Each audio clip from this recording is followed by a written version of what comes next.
سلام خميتن حكبرات تخاتلتين لومي 27 حملة زحرنا يوم حصرتن اوانا ونزبلنا زيناتات حزنا لكم مصينا لنا نختكتاتولنا دما بخبرنا عدم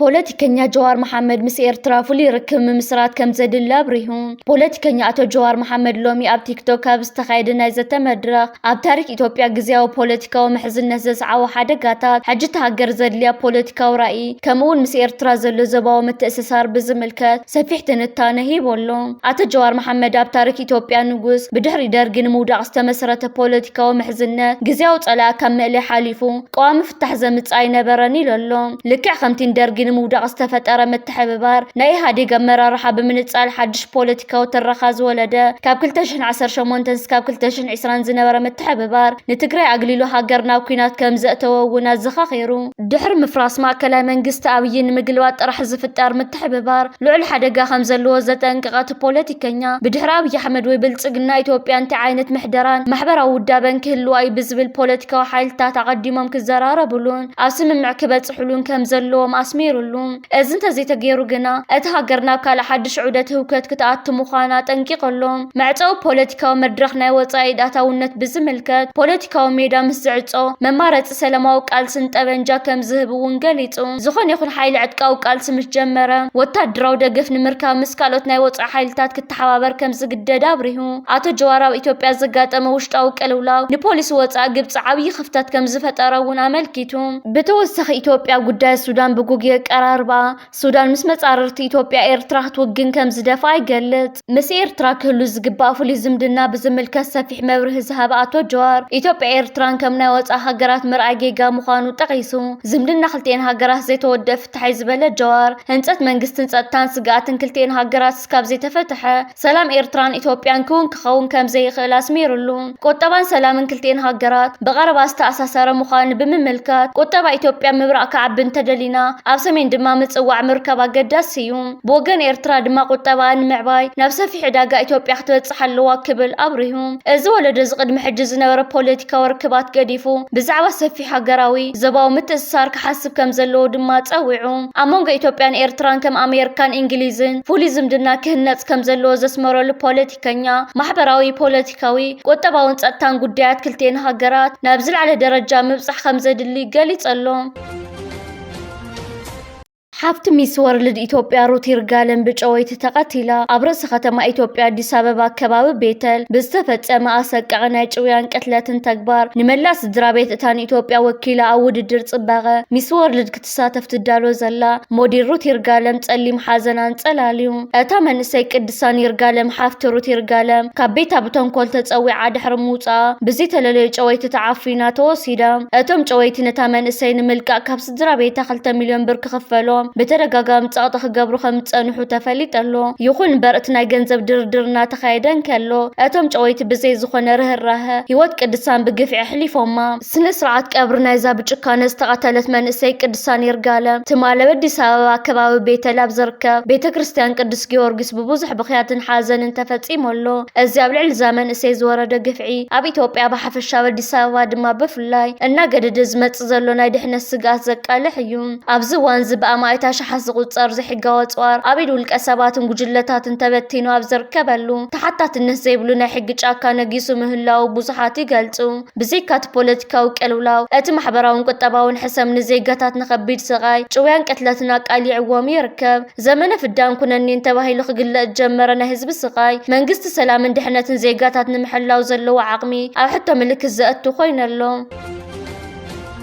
قدم منستر إسرائيل بنيامين نتنياهو كنتيبا كتما نيويورك زهران مامداني نعون مسار مفرح كون تجبره أبز غرب أوان أبز كيد حفشة وعلى حبرات هجرات نمستاف كم زوت أنا قليتو مامداني نتبيت فرد جبن على مزوت أتزاز ما أسرتي نمت كبار حقا وسلطان كم زي واللب ممان تبتقد محجز اسمه عمتن كغتاز حلف سومونا نسحب والله أتمرح إسرائيل تمال سنبت مسما دبر فوكس نيوز أبز جورك على محتاج بزعباتي مامداني زي اسمه عناك أدم مفرراح كم زي ከምዝሻቀል ብምግላጽ ነቲ ከንቲባ ጽልኢ የጓህራሎ ክብል ወቂስዎም ነታንያሁ ወሲኹ ንሱ ንኹሎም ነበርቲ ኒውዮርክ ንኣይሁድ ክርስቲያን ሙስሊምን ንኹሉን ከንቲባ ክኸውና ተገበኦ ንሓደ ጉጅለ ምስካለ ንምግጫው ይጽዕራ ኣለይሉ ነታንያሁ ነቲ ዝሓለፈ ሐሙስ ኣብ ኒውዮርክ ዘጋጠመ ሓደ ኣይሁዳውን ሓደ ኤስያውን ብኻራ ዝተዋእሱሉ ፍጻመ ከም ኣብነት ጠቒሱ ፖሊስ ከም ዝሓበሮ እቲ ተጠርጣሪ ነቲ መጥቃዕቲ ክፍጽም እንከሎ ኣላሁ ኣክበር እናበለ ይጭድር ነይሩ እቲ ውልቀ ሰብ ብገበን ጽልኢ ተኸሲሰሎ ክልቲኦም ሰባት ካብቲ መጥቃዕቲ ዝደሓኑ ኮይኖም እቲ ፍጻመ ብመራሕቲ ማሕበረሰባት ኣይሁድን ኤስያውያን ኣሜሪካን ኩነን ነገጢሙ ወሎ ነታንያሁ ወሲዒቡ ኣብዚ ሕጂ እዋን ነበርቲ ኒውዮርክ ዝኾኑ ኣይሁድ ኣብ ፍርሒ ይርከቡ ኢሉ ቤት ጽሕፈት እቲ ከንቲባ ብዛዕባ ዘርእቶ ንምሃብ ንዝቐረበሉ ሕቶ ብቕፅበት መልሲ ይሃበሉን ጽኑዕ ደጋፍ መሰላት ፍልስጤማውያን ዝኾነ ማምዳኒ ነቲ እስራኤል ኣብ ቃዛ ተካይዶ ዘላ ወታደራዊ ስርሒት ምቋሙ ካብ ዝሓለፈ ዓመት ጀሚሩ ቀንዲ መርገጽ ጎስጓስ መረጹ ገይርዎ ጸኒሑ እዩ ኣብ ዝሓለፈ ሰሙን ኣብ ዘስምዖ መደረ ድማ ንኔታንያሁ ገበነኛ ኩናት ክብል ጸዊዕዎ ማምዳኒ ከም ኣካል ጎስጓስ መረጹ ነቲ ቤት ፍርዲ ገበን ዓለም ኣብ ልዕሊ ኔታንያሁ ዘውፅኦ ትእዛዝ ማእሰርቲ ንምትግባር ቃል ኣትዩ ነይሩ እስራኤል ግን ኣብ ቃዛ ገበን ውግእ ፈጺማ ዝብል ክሲ ብምንጻግ ኔታንያሁ ነቲ ክሲ መሰረት ዘይብሉ ክብል ገሊጽዎ ኣሎ ሰራዊት እስራኤል ናብ ቃዛ ዝኣተወ ድሕርቲ ብ7 ጥቅምቲ 2023 ብሓማስ ተመርሐ መጥቃዕቲ እዩ ኣብቲ መጥቃዕቲ ኣስታት 1200 ሰባት ክቕተሉ እንከለዉ 251 ድማ ተታሒዞም ተወሲዶም ብመሰረት ጸብጻብ እቲ ብሓማስ ዝመሓደር ሚኒስትር ጥዕና ቃዛ ካብ ሽዑ ጀሚሩ ብሰንኪ መጥቃዕቲ እስራኤል ልዕሊ 73,000 ሰባት ክቕተሉ እንከለዉ ካብዚኦም እቶም ልዕሊ 21,000 ቆልዑ እዮም እዚ ጸብጻብ ብውድብ ሕቡራት ሃገራት ተኣማኒ ተገይሩ ይውሰድ ዝሓለፈ ሰሙን ጋዜጣ ኒውዮርክ ታይምስ ብዛዕባ እቲ ኔታንያሁ ንምእሳር ዘተኣታተወ ቃል ምስ ሓተቶ ማምዳኒ ምምሕዳሩ ነቲ ሕጊ ከም ዝመርመሮ ብምግላጽ ነዚ ትእዛዝ ንምትግባር ናጻ ዝኾነ ሕጋዊ ስልጣን የብልናን ኢሉ ማምዳኒ ፌደራላዊ መንግስቲ ነቲ ቀዳማይ ሚኒስተር ንምእሳር ስጉምቲ ክወስድ ብምጽዋዕ ቤንያሚን ኔታንያሁ ኣብ ከተማ ኒውዮርክ ተቐባልነት የብሉን ክብል ዛዚሙ ሰራዊት ሱዳንን ምስ ዝተሰለፉ ሓይልታትን ኣብ ግዛእ ሰሜን ኮርዶፋን ዝርከባ ባራን ኦምሳያልን ዝርከበን ወሰንቲ ከተማታትን ስትራቴጂካዊ ቦታታትን ካብ ቁፅፅር ዳዕመል ሰሪዕ ሓራ ከም ዘውፅኡ ኣፍሊጦም ጠቕላሊ ሓይልታት ሱዳን ብሰንበት 26 ሓምለው ዘውፅኦ ወግዓዊ መግለጺ ሰራዊትን ምስ ዝተሰለፉ ሓይልታትን ነተን ከተማታት ብሓይልን ቆራጽነትን ሓራ ከም ዘውፅኡ ኣረጋጊጹ እቲ ወታደራዊ ስርሒት ብዝተጸንዐ ውጥን ዝተሰላሰለ ኮይኑ ዕጡቃት ዳዕመል ሰሪዕ ኣጽዋርን ወታደራዊ መካይንን ሓዲጎም ካብተን ከተማታት ከሃድሙ ከም ዝተገደዱ እቲ መግለጽ ወሲኹ ይሕብር ካብ ወገን ዳዕመል ሰሪዕ ብዛዕባ እቲ ኣብ ሰሜን ኮርዶፋን ወሪድዎም ዝተባሃለ ስዕረት ዛጊድ ዝተውሃቦ ወግዓዊ ግብረ መልሲ የለን ኣመሓዳሪ ዞባ ዳርፉር ሚኒ ኣርኮሚናዊ ሰራዊት ሱዳን ምስ ሓበራዊ ሓይልታትን ህዝባዊ ምክልኻልን ብምዃን ንከተማታት ባራ ጋርፋ ሳያልን ጃብራን ኣልሸኽን ሙሉ ብምሉእ ከም ዝተቆጻጸሩ ገሊጹ ሚናው ነቲ ስርሒት ንጾርን ዝተዋሃደን ወታደራዊ ስጉምቲ ክብል ዝገለጸ ኮይኑ እቲ ሎም ተመዝጊቡ ዘሎ ዓወት መወዳእታ ውግእ ዘይኮነስ ናብ ወሳኒ ስጉምቲ ዘምርሕ ሓድሽ ምዕራፍ ኢሉ ኣብ ዝሓያል ውግእ ከም ዝተኻየደ ዝተገለጸ ስርሒት ሓደ ካብ ላዕለዎት ኣዘዝቲ ምንቅስቓስ ሓርነት ሱዳን ዝኾነ ሜጀር ጀነራል ዓብዱልዓዚዝ እስማኤል ኣባካር ኣብቲ ውግእ ከም ዝሞተ ተገሊጹ ሱዳን ተሪቡን ከም ጸብጸቦ እዘን ሓራ ዝወፀ ከባብታት ኣብቲ ሓፈሻዊ ውግእ ሱዳን ወሳኒ ወታደራዊ ረብሓ ኣለወን ከተማ ባራ ካብ ርእሲ ከተማ እታ ግዛኣት ዝኾነት ኣልዑበይድ ብሸነኽ ምብራቕ 45 ኪሎ ሜትር ጥራይ ርሒቓት ትርከብ ካልአይቲ ዝዓበየት ከተማ ሰሜን ኮርዶፋን እያ ምቁፅጻር ናይዛ ከተማ ነታ ንመላእ ምዕራብ ሱዳን ተረኽ ማእከል ንግድን ወታደራዊ ማዓስከርን ዝኾነት ኣልዑበይድ ካብ ናይ ከበባ ስጋኣት ዝቕንጥጥ ምዃኑ ይግለጽ ኣሎ ካብዚ ብዝለዓለ ግን ምቁፅጻር ሳያል ነትን ሰሜን ኮርዶፋን ምስ ዱርማን ዘራኸብ እስትራቴጂያዊ መስመር ንሰራዊት ሱዳን ሓድሽ መስመር ቀረብ ዝኸፍት እዩ እዚ ምዕባለ እዚ ንሓይልታት ዳዕመል ሰሪዕ ኣብ ከቢድ ወታደራዊ ተነጽሎ ዘእተወሉ ምኽንያት ካብ ደቡብ ጫድ ተበጊሱ ብዳርፉር ኣቢሉ ናብ ግዛኣት ካርቱም ዘሕልፍዎ ዝነበሩ ወታደራዊ ቀረብ ሕጂ ብሰራዊት ሱዳን ስለተቆረጸ እዩ ተንተንቲ ከም ዝገለጽዎ እቶም ኣብ ውሽጢ ሱዳን ዘለዉ ዕጡቃት ዳዕመል ሰሪዕ ካብቲ ቀንዲ ምንጭ ቀረቦም ዝኾነ ዞባ ዳርፉር ተነጺሎም ከም ዝተርፉ ዝገብር እስትራቴጂያዊ ስጉምቲ እዩ ነበርቲ እቲ ከባቢ ንምትሓዘን ከተማታት ብሓጎስ ከም ዝተቐበልዎ ንመደብ ራድዮ ቢቢሲ ዓረብኛ ሊሰላም ኣል ሱዳን ኣብ ዝሃብዎ ቃል ገሊጾም ሓደ ካብቶም ነበርቲ ኩሉ መስመራት ዳግም ክኽፈት እዩ መላእ ኮርዶፋን ድማ ናብ ንቡር ክትምለስ እያ ክብል ተስፉ ገሊጹ እንተኾነ እታ ግዛኣት ገና ኣብ ትሕቲ ትሕቲ ከቢድ ሰብኣዊ ጸቕጢ ከም ተርከብ ትካላት ረድኤት የጥንቅቕ ኣለዋ። ብመሰረት ጸብጻብ ኣህራም ኦንላይን ፕሮግራም ምግቢ ዓለም ኣብ በዓል ዑበይድ ዘሎ ኩነታት ኣዝዩ ኣሸቓሊ ምዃኑ ሓቢሮሎም። ዳይሬክተር እቲ ትካል ኣብ ሱዳን ዓብዱላ አልወርዳት ከም ዝገለጾ ብሰንኪ እቲ ኸበባን ካብ ዝተፈላለዩ ዞባታት ሱዳን ዝውሕዝ ዘለዉ ተመዛበልትን ቁፅሪ ህዝብታ ከተማ ብዕፅፊ ወሲኽ ኣሎ። እዚ ድማ ኣብ ቀረብ ምግቢ ማይን መድሓኒትን ከቢድ ጸቕጢ ፈጢሩ ይርከብ። ዳዕመል ሰሪዕ ንከተማ ልዑበይድ ነዊሕ እዋን ከቢብዋ ብምጽንሑ እታ ከተማ ብደንደስ ጥሜት ትርከብ። ካብ ሚያዝያ 2023 ጀሚሩ ኣብ መንጎ ሰራዊት ሱዳንን ዳዕመል ሰሪዕን ዝካየድ ዘሎ ውግእ ንመላእ ሃገራዊ ቁጠባ ሱዳን ኣዳኺምዎ ጥራሕ ዘይኮነስ ኣስታት 13 ሚልዮን ዜጋታት ካብ መረበቶም ብምምዝባል ኣብ ዓለምና ካብ ዘጋጠሙ ዝኸፍኡ ሰብኣዊ ቅልውላዋት ፈጢሩ እዩ።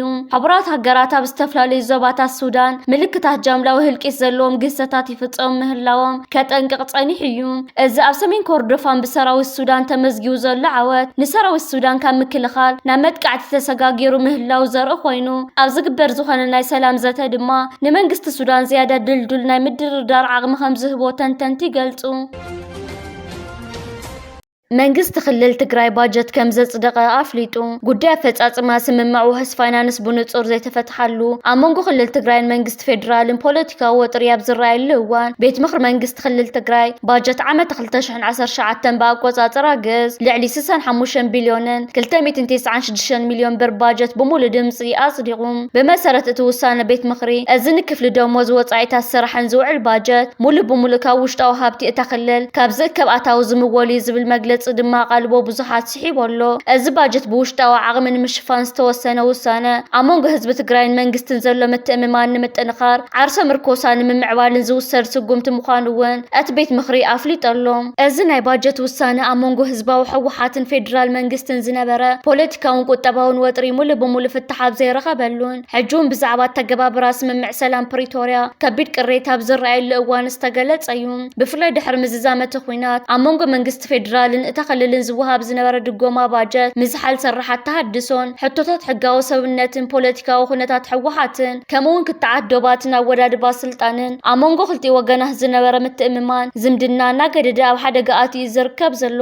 ብመሰረት ናይ ቁጠባ ፖለቲካ ተዓዘብቲ ድሕሪ ኩናት ገና ተሓዊ ዘላ ክልል ሙሉእ ብሙሉእ ኣብ ውሽጣዊ ኣታዊ ዝተመርኮሰ ባጀት ምስርሓ ኣብቲ ዋና ተገባብራ ከቢድ ብድሆ ከጋጥማ ከም ዝኽእል እዮም ዝግምቱ። ይኹን እምበር እቲ ስጉምቲ ምስ ፌደራል መንግስቲ ብዘይተረጋገፀ ፖለቲካውን በጀታውን ርክብ ክፍጠር ዝኽእል ፋይናንሳዊ ክፍተት ንምግጣም ዝሕግዝ ዓርሲ ዓቕምን ስትራቴጂካዊ መልእኽትን እዩ ዝብሉ ኣለዉ። እዚ ከምዚ ኢሉ እንከሎ ብሃገራዊ ቦርድ መረፅ ኣፍልጦ ምስ ተኸልከለ ኣቦ ወንበር ሕወሓት ዶክተር ደብረጽዮን ገብረ ሚካኤል ግዝያዊ ምምሕዳር ትግራይ ብምእላይ ፕሬዝደንት ተኸልል ምዃኑ ብምእዋጅ ማሕበር መንግስቲ ብዝያዳ ክቆጻጸር ዝኽእል ሓድሽ ሽመት ሂቡ ከም ዘለውን ተገሊጹ ኣሎ። በዚ መሰረት ድማ ዶክተር ረዳእ በርሀ ሓላፊ ቢሮ ንግድን ልምዓትን ኣቶ ተወልደ ብርሃን ተስፋኣለም ድማ ሓላፊ ቢሮ ሰላምን ድሕንነትን ገይሩ ሸይሞሎ። ካብዚ ብተወሳኺ ትማሊ ኣብ ዝተፀዋዐ ኣኼባ ቤት ምክሪ ክልል ሹመት መራሕቲ ቀዋሚ ኮሚቴ ዲያኑ ላዕለዋይ ቤት ፍርድን ወረዳ ቤት ፍርድን ከም ዘጽደቐ ተጸብጺቡ ይርከብ ኣሎ። ሃገራዊ ፌደሬሽን ኩዕሶ እግሪ ኤርትራ ንመምህራን ኣካላዊ ስልጠና ናይ ዓቕሚ መሐደስ ስልጠና ሂቡ። ሃገራዊ ፌደሬሽን ኩዕሶ እግሪ ኤርትራ ምስ ኣህጉራዊ ፌደሬሽን ኩዕሶ እግሪ ኮሚሽን ባህልን ስፖርትን ከምኡውን ሚኒስተር ትምህርቲ ብምትሕብባር ንመደብ ኩዕሶ እግሪ ንኣብያተ ትምህርቲ ዘሳልጡ መምህራን ኣካላዊ ስልጠና ዘሳትፍ ናይ ዓቕሚ ምዕባለ ስልጠና ሂቡ። እዚ ኣብ ኣስመራ ዝተኻየደ ስልጠና ቴክኒካዊ ክእለታት ኩዕሶ እግርን ሂወታዊ ክእለታትን ብምውሃድ ንተምሃሮ ኣብያተ ትምህርቲ ካብ ንስ ዕድሞኦም ብስነ ስርዓት ንምኹስኳስ ዝዓለመ እዩ። እቶም ስልጠና ዝወሰዱ መምህራን ነቲ ፊፋ ዘዳልዎ ዘመናዊ ናይ ስልጠና መተግበሪታት ብምጥቃም ኣብያተ ትምህርቲ ቀንዲ መፈልፈሊ ተህውዎታት ኩዕሶ እግሪ ንኽኾና ናይ ምምራሕ ግደ ክህልዎም እዩ። እዚ ተበግሶ እዚ ነቲ ኣብ ሃገራዊ ኩዕሶ እግሪ ኤርትራ ዝተጀመረ ናይ ትሕተ ቅርፂ ምምዕባል ስራሓት ንምዕዋት ዓብዪ ግደ ከም ዝህልዎ ተገሊጹ። እዚ ከምዚ ኢሉ እንከሎ ነፋሪት ናይ ቤላሩስ ኣብ ዝሓለፈ መዓልታት 3 ግዜ ናብ መዕርፎ ነፈርቲ ከተማ ኣስመራን ወደባዊት ከተማ ምጽዋዓን ኣገዳሲ ንብረት ኣራጊፋ ናብ ሃገራ ከም ዝተመለሰት ኣብ ዜናታት ኣቕሪብናዮ ነርና። እዚ ናይ ነፈርቲ ምንቅስቓሳት ዝከታተል ትካልን መርበብ ሓበሬታን ትማሊ እውን ካብ ቤላሩስ ተበገሰት ነፋሪት ኣብ ጅዳ ስዑድ ዓረብ ድሕሪ ምዕራፍ ኣብ ወደባዊት ከተማ ምጽዋዕ ዓሊባ እታ ነፋሪት ናብ ቤላሩስ ከም ዝተመለሰት ጸብጻባትን ዜናታትን ሰሪሑ ይርከብ። እዚ ካብ ቤላሩስ ብስዑድ ዓረብ ኣቢሉ ናብ ሃገርና ኤርትራ ዝመላለስ ዘሎ ኣገዳሲ ንብረት እንታይ ምዃኑ ንምርዳእ ዘጸግም ኣይኮነን። ኤርትራ ነገር ተኸሽን ኣላ። እቲ ዝኽሸን ዘሎ ነገር ድማ ምስ ተወድአ ዜና ብስራት ክንሰምዐሉ ኢና። እዚ ግበር ዘሎ ምንቅስቓስ ነፈርቲ ንስግረ ጎረቤት ሻቕሎትን ዓቕሊ ጽበትን ፈጢሩሎም ኣሎ። ኣብ ኢትዮጵያ ዝተቐተሉ ጸለውትን ኣገደስትን ሰባት ብፍላይ ጀነራል ሰዓረ መኮነን ከምኡውን ድምፃዊ ሃጫሉ ሁንዴሳ ብቐጥታ ትእዛዝ ስርዓት ብልጽግና ኣብይ ኣሕመድ ከም ዝተቐተሉ ዝተፈላለዩ ጸብጻባት ይወጹ ኣለዉ። ስድራቤት ድምፃዊ ሃጫሉ ሁንዴሳ ነቲ ኣቀታትልኡ ብዝምልከት ዳግማይ መርመራታት ንኽካየድ ጻውዒት ኣቕሪቦም ይርከቡ። ናይ ጀነራል ሰዓረ መኮነን ኣቀታትላ እውን ብትእዛዝ ኣብይ ኣሕመድ ምዃኑ ይግለጽ ኣሎ። ኣብዚ ግዜ ዝን ጀነራል ሰዓረ መኮነን ቀቲልካ ተባሂሉ ኣብ ቤት ማእሰርቲ ጸንሐ ሓደ ካብቶም ዓጀብቱ ዝነበረ ሰብ ካብ ቤት ማእሰርቲ ተሰዊሩ ኣሰሩ እንዳሃይን ጠፊኡ ይርከብ ከም ዘሎ መራኸብታት ኢትዮጵያ ከም በዓል መሰረት ሚድያ ጸብጻባት ዘርጊሐን ኣለዋ። እዚ ድማ ስርዓት ብልጽግና ነቲ ቅትለታት ንምስዋርን ብዘይ ምስክር ንምትራፍን ዝገብሮ ዘሎ ስጉምቲ ምዃኑ ይግመት። እዚ ከምዚ ኢሉ እንከሎ ኣብ ከባቢ ቆቦ ሓድሽ ሓይሊ ከም ዝተጣየሸ ተገሊጹ። እዚ ሓይሊ ዞባ ዓፋር ካብ ዝነበረ መከላኸሊ ዝወፁ ሓይልታት ከም ዘለውዎም ይግለጽ ኣሎ። ሌተናል ጀነራል ኣሰፋ ቸኮል ዝተባህለ ኣዛዚ ኣብ ከባቢ ቆቦ ዘብ ሕጊ ብዝብል ስም ዝተወደበ ሓድሽ ሓይሊ ምረቓ ከም ዝገበረ ተሓቢሩ። እዚ ሓይሊ ዝን ትግራይን ኣምሓራን ንምብኣስ ዝዓለመ ከም ዝኾነ ይግለጽ ኣሎ። እዚ ከምዚ ኢሉ እንከሎ ሰሎ ሚድያ ኣብ ዝሓለፈ እዋን ወዲ መምህር ብዝምልከት ንሰዓረ ተኸላኺሉ ሓያል መልሲ ይብሉ ኣሎ። ሰሎ ሚድያ ንሰዓረ ከም ሓደ ንፉዕን ንቑሕን ሃገራዊ መንእሰይ ብምግላጽ ወዲ መምህር ኣብ ልዕሊኡ ዝሰንዘሮ ጸርፍን ነቐፌታን ካብ ቅን ዝነቐለ ንመንእሰያት ንምድኻምን ዝዓለመ ምዃኑ ገሊጽዎ። ሰሎ ሚድያ ኣብቲ ዝሃቦ መልሲ ወዲ መምህር ብሓሳብን ብጭብጥን ክከራኸር ከም ዘይከኣለ ስለዚ ድማ ናብ ውልቃዊ ጸርፍን ምውራድን ከም ዝተመለሰ ኣስሚሩሉ ኣሎ። ወዲ መምህር ንመንእሰያት ዝኸውን ስነ ምግባር የብሉን ብምባል ድማ እቲ ኣብ ልዕሊ ሰዓረ ዝወረደ ክስታት ንህዝቢ ንምድንጋር ዝተባሃለ ምዃኑ ኣመልኪቱ። ሰሎ ሚድያን ሰዓረ ዘለዎ ደገፍ ብምርግጋጽ መንእሰያት ንሃገሮምን ንሓቂ ጥራይ ደው ክብሉ ከም ዝግባእ ተላብዩ።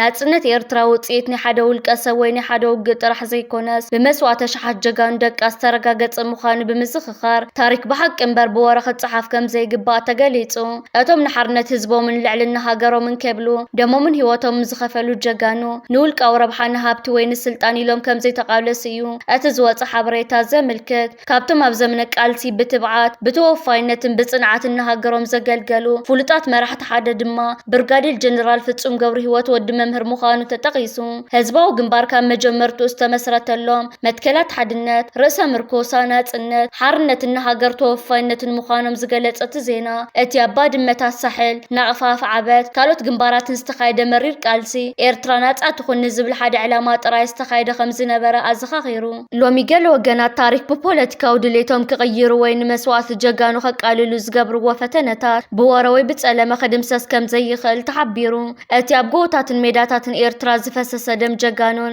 ዝተኸፈለ መስዋዕትን ንዘለዓለም ህያው ታሪክ ኮይኑ ክነብር ምዃኑ ተገሊጹ። ጀጋኑ ንኽንዝክሮም ከለና ሰባት ፍጹማት ስለ ዝነብሩ ዘይኮነስ ነቲ ንሃገሮም ዝገብርዎ ዓብዪ መስዋዕትን ኣበርክቶን ንምኽባር ምዃኑ እቲ ጸብጻብ ወሲኹ የርድእ። ታሪኩ ዝፈልጥ ህዝቢ መንነቱን ልዕልኡን ከም ዝሕሉ ብምጥቃስ ንታሪክ ጀጋኑ ምዕቃብ መጻኢ ንምህናጽ ወሳኒ ተራ ከም ዘለዎ ተገሊጹ። ቤት ፍርዲ ካናዳ ኣብ ልዕሊ 4 ኣባላት ብርጌድ ንሓመዱ ናይ ማእሰርቲ ፍርዲ ኣመሓላሊፉ። ኣብ ከተማ ካልጋሪ ሃገረ ካናዳ ኣብ ዝተፈላለዩ እዋናት ኣብ ልዕሊ ጽምብላት ሃገራዊ በዓላትን ሰላማዊ ንጥፈታትን ኤርትራውያን ዓመፅን ሽበራን ከካይዱ ዝጸንሑ 4 ኣባላት እቲ ብርጌድ ንሓመዱ ዝበሃል ጉጅለ ብቤት ፍርዲ ጽኑዕ ማእሰርቲ ከም ዝተፈረዶም ተገሊጹ። እዞም ኣብ ስደት ኮይኖም ኣንጻር ሰላማዊ ዜጋታትን ሃገራዊ ንጥፈታትን ብምልዓዓል ኣብ ዕግርግርን ዓመፅን ተዋፊሮም ዝነበሩ ውልቀ ሰባት ቤት ፍርዲ ካልጋሪ ነቲ ዝፈጸሙ ወገበናት መርሚሩ ድሕሪ ምጽናሕ እዩ ናይ ማእሰርቲ ውሳነ መሓላሊፍሎም። እቲ ውሳነ ህይወት ሰብ ሓሊፍካ ወይ ንሰላም ማሕበረሰብ በጽቢጽካ ብዘይ ተሓታትነት ክትነብር ከም ዘይከኣል ዘርኢ እዩ። ህይወት ሰብ ሓሊፍካ ብዘይ ተሓታትነት ክትነብር ምሕላን ዕሽነት እዩ ዝበሉ ተዓዘብቲ እዚ ኣብ ካናዳ ተዋሂቡ ዘሎ ፈርዲ መርኣያ ልዕልና ሕጊ ምዃኑ ገሊጾም። ገዱ አንዳርጋቸው ብዛዕባ ወደብ ዓሰብን ሚስጥራዊ ውጥናት ቀዳማይ ሚኒስትር አብይ አሕመድን ዝምልከት ሓበሬታ ቃሊዑ ነበር ሚኒስትር ወፃኢ ጉዳያት ኢትዮጵያን ነበር ፕሬዝዳንት ክልል አምሓራን አቶ ገዱ አንዳርጋቸው ቀዳማይ ሚኒስትር አብይ አሕመድ ብዛዕባ ወደብ ዓሰብ ዘልዓሉ ሓድሽ ወጥሪ ንሃገራዊ ረብሓ ኢትዮጵያ ዘይኮነስ ንናይ ወፃኢ ሓይልታት ድሌት ንምምላእ ዝዓለመ ምዃኑ ዝገልጽ ሓበሬታ አቃሊዑ አቶ ገዱ አንዳርጋቸው ኣብዝሃቦ መግለጺ እቲ ብመንግስቲ ኢትዮጵያ ዝለዓል ዘሎ ሕቶ ወደብ ዓሰብ ብቐንድን ረብሓ ሕቡራት ኢማራት ዓረብ ንምሕላው ዝተኣለመ ምዃኑ ጠቒሱ ከም ዝገለጹ ሕቡራት ኢማራት ዓረብ ኣብ ዞባ ቀይሕ ባሕሪ ስትራቴጂካዊ ጽልዋ ንምፍጣር ንቀዳማይ ሚኒስትር አብይ አሕመድ ከም መሳርሒ ትጥቀመሉ ኣላ። ካብዚ ብተወሳኺ አቶ ገዱ ኣብ እዋንቲ ኣብ ትግራይ ዝካየድ ዝነበረ ኩናት መንግስቲ አብይ አሕመድ ምስ ገለ ላዕለዎት መራሕቲ ሕወሓት ብምዃን ወደብ ዓሰብ ብወታደራዊ ሓይሊ ንምሓዝ ሚስጥራዊ ውጥን ከም ዝነበሮም ኣቃሊዑ እዚ ሚስጥራዊ ስምምዕ እዚ ኤርትራ ካብቲ ኩናት ንኽትወፅእ ጸቕጢ ንምግባርን ንስትራቴጂካዊ መሳለጥያታት ዓሰብ ንምቁፅጻርን ዝዓለመ ምንባሩ ተሓቢሩ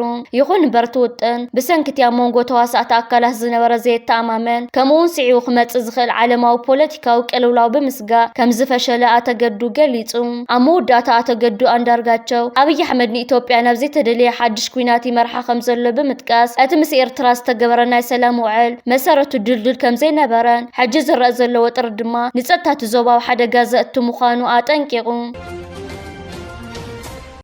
እዚ ከምዚሉን ከሎ ኣብ መጻብብ ሆርሙዝ ሓንቲ ናይ ነዳዲ ጽዕነት መርከብ ምስ ናይ ኢራን ናይ ባሕር ነታውጊ ብምግጫዋ ተባሪዓ ኣብ መጻብብ ሆርሙዝ ሓንቲ ናይ ነዳዲ ጽዕነት መርከብ ምስ ናይ ኢራን ናይ ባሕር ነታውጊ ብምግጫዋ ምብርዓ ትካል ዜና ታስኒም ሓቢሩ ብመሰረት እቲ ሎሚ ዝወፀ ሓበሬታ እታ መርከብ ካብቲ ብኢራን ዝተመደበላ ናይ ባሕር መስመር ወፃኢ ብምጓዓዛ ነቲ ሓደጋ ከም ዘጋጠመ እቲ ጸብጻብ ወሲኹ ገሊጹ እዚ ሓደጋ ዘጋጠመ ፕሬዝደንት ትራምፕ ብዛዕባ መጻብብ ሆርሙዝ ምስ ኢራን ኣብ ዝካየድ ዘሎ ዝርርብ ዓብይ ገስጋስ ይረአ ከም ዘሎ ኣብ ዝገለጸሉ እዋን እዩ። እዚ ከምዚሉን ከሎ ቀዳም ምሸት ኣብ ከተማ በርሊን ኣብ ዝካየድ ዝነበረ ናይ ኩርዓት ሰልፊ ሓደ ውልቀ ሰብ መኪናና ዘወረ ናብቶም ተኣከብቲ ብምእታው ብዝፈጸመ መጥቃዕቲ ሓንቲ ሰበይቲ ክትቅተልን ከላ እንተወሓደ 29 ሰባት ድማ ቆሲሎም ሰበስልጣን ጀርመን እቲ ፍጻመ እስላማዊ ግብረ ሽበራዊ መጥቃዕቲ ክኸውን ከም ዝኽእል ገሊጾም ኣለው። እቲ ወዲ 21 ዓመት ዓብዱል ባሉስ ዝተባህለ ተጠርጣሪ ኣብ ምዕራብ በርሊን ካብ ፖሊስ ብዝተተኮሰሉ ጥይት ተቐቲሉ ቻንስለር ጀርመን ፍሪድሪክ መርዝን ነቲ ፍጻመ ኣሰቃቂ ክብል ኮኒንዎ